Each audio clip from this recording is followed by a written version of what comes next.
Magandang araw sa ating lahat guys, it's Weng again. So welcome na naman sa ating YouTube channel. Ngayon po ay umaga pa lamang at ay pupunta ako sa aming bukid guys. Kung saan doon ako maglalagi-lagi minsan at magtatanim na kung ano-ano. Kasi dahil ngayon ay tag-ulan na guys, ato ay namunga yung mga yung bang nahinog na yung mga prutas na ito guys, na parang prutas lang din na parang orange. Ito po ang as-is or is-is. Siyempre hindi natin guys, titikman din natin. Hindi tayo papayag na titingnan lang, titikman din natin. Masarap siya guys, matamis, para siyang aritilis. Ang dahon na ito guys ay siya, ginagamit din ng pampaswerte. Iyan po ang is or as-is kung tawag guys. Ayan, dito na tayo guys sa aming area. Medyo mabundok talaga ito guys. Ito yung mga dahon ay talagang mga damo ay nagsitubuan na. And then may nakita tayong kabuting saging guys na nabuka na, pero okay lang kasi kuhanin din natin pang ulam din, pang dagdag ng ulam kasi nagpunta din ako rito para maghanap-hanap ng mga ulam-ulam, no? So ayan po guys, may mga ubi nga pala kami rito, kaya lang ang ubi na ito ay hindi pa talaga magulang, no? So, pag dito sa probinsya talaga guys, ay talagang mabubuhay ka. Hindi ka magugutom basta masipag ka lang maghanap-hanap ng mga ulam-ulam. So, nandito ako guys para magtanim-tanim ng ibang mga sidling, mga prutas, ganun. Kasi nga, tag-ulan na, 'di ba?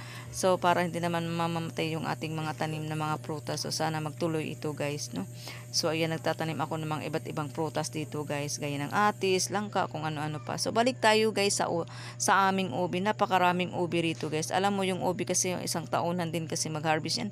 Isang bisis lang, no? So, ito, naghanap ako ng medyo magulang na wala talaga akong nahanap guys. Kaya, na lang ako sa anahan, may nakita akong kakaibang bagay dito guys. Ito po, ang tinatawag sa amin na ito, kwakdop o wild mushroom. Tumutubo lang po itong mushroom na ito kapag maulan, tapos yung mga sa lumang kahoy guys na natumba yung mga lumalumang kahoy, no? So yan, tumutubo yan guys, yung mga kwakdop o mushroom, wild mushroom ang tawag nito guys. Masarap itong gataan, itong kabuti na ito, isang uri ng mushroom din na makakain din siya, no? Ewan ko kung anong tawag nito sa amin, basta ang katawagan nito sa amin ay kwakdop guys. Ayan po. So napakarami guys, yung iba maliliit pa yung iba. So kuhanin lang natin na medyo malalaki. Pang-ulam din ito guys, no? Basta dito lang sa bukid, masipag ka lang, hindi ka talaga magugutom. So ayan, mangunguha pa tayo guys dahil nga lulutuin natin pagbalik natin sa baba. And then balik tayo sa aming guys, no? Dito pa naglalakad ako guys. Ayan, marami naman akong nakitang saluyot. Siyang tunay nga naman talaga guys. Hindi talaga tayo mapapasma dito guys, no?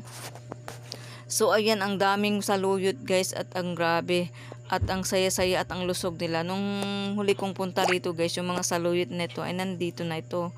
Kaya lang medyo ma-timeline sila dahil sa sobrang init ng panahon. So ito ay nadiligan na din kasi sa ulan ba, no? So ito po ay nag-green na sila, tapos parang ang sasaya na nila, ganun. So kuha tayo guys dahil napaka-healthy itong saluyot sa ating katawan guys. Oo, and then dito guys, may bahay kubo din kami dito guys, pero hindi pa siya tapos. Ayan po, napakalaki dito, pero parang sa malayuan titingnan maliit lang po siya, no? So ayan po guys, paano ba natin ito kung saan pa dadaanan ito. So ayan, aakyatin natin ang bahay kubo na ito guys. Ito po ay pinapagawa namin dahil para sa ulan at sa kainit pag kami ay nagsasaka rito sa bukid nito, lalong-lalo na kapag ako'y pumupunta rito guys, para kung sakaling umulan man, dito na lang kami magpapasilong kasi walang kapitbahay dito guys. Wala kang mapuntahan, no? So kasi dito guys, dahil wala talagang mga taong nakatira dito sa bukid na ito. So ito po guys,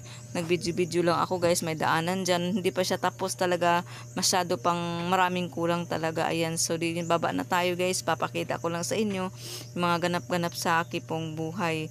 So ayan po, no, dito yan sa Davao de Oro, sa probinsya namin guys. Minsan dito ako naglalagi, naghahanap ng mga iba't iba pang mga sangkap sa mga ginagawang pampaswerte. So ganun lang po, salamat, bye.